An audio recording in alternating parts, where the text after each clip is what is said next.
দেশের বাইরে এখনও ষড়যন্ত্রকারীরা বিভিন্ন ষড়যন্ত্র করছে যাতে দেশে গণতন্ত্র ফিরে না আসতে পারে, আগামী নির্বাচনটা যাতে সুষ্ঠুভাবে না হতে পারে।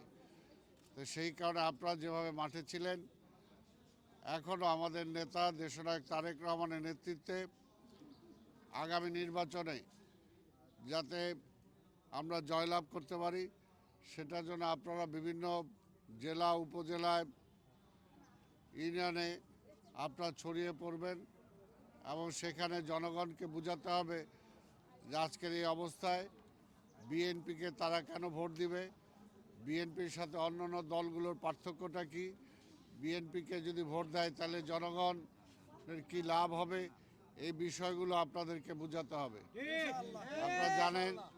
আপনারা জানেন যে বিএনপির পক্ষ থেকে দেশনায়ক তারেক রহমান যখন ফ্যাসিস্ট শেখ হাসিনা ক্ষমতায় ছিল তখনই তিনি 31 দফা দিয়েছিলেন এবং তিনি পরিষ্কার ঘোষণা দিয়েছেন যে ফ্যাসিবাদ দীর্ঘ 17-18 বছর ক্ষমতায় থেকে এই দেশে গণতন্ত্রকে শুধু নষ্ট করে নাই, গণতান্ত্রিক সকল প্রতিষ্ঠানগুলোকে ধ্বংস করেছে। সব কিছু তারা দলীয়করণ করে ফেলেছিল। তো তার থেকে এখন পর্যন্ত সেই প্রতিষ্ঠানগুলো মুক্ত হতে পারে নাই। তাই আমাদেরকে অবিরাম সংগ্রাম চালিয়ে যেতে হবে। নির্বাচন হয়ে গেলেই সব সমস্যার সমাধান হয়ে যাবে সেটা কোনো কথা নয়। নির্বাচন হয়ে গেলেই দেশে গণতন্ত্র প্রতিষ্ঠা হয়ে যাবে সেটাও কিন্তু কথা নয়। আমাদের অবিরাম সংগ্রামে থাকতে হবে।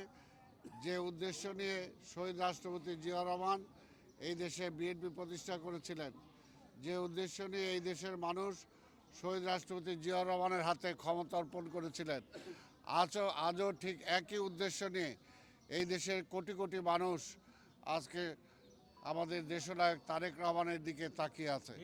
তাই আমরা সেটা যদি সফল করতে চাই, আমাদের ঐক্যবদ্ধভাবে আমাদেরকে মাঠে নামতে হবে এবং সকল ষড়যন্ত্রকারী যারা আছে তাদের বিরুদ্ধে প্রতিরোধ গড়ে তুলতে হবে।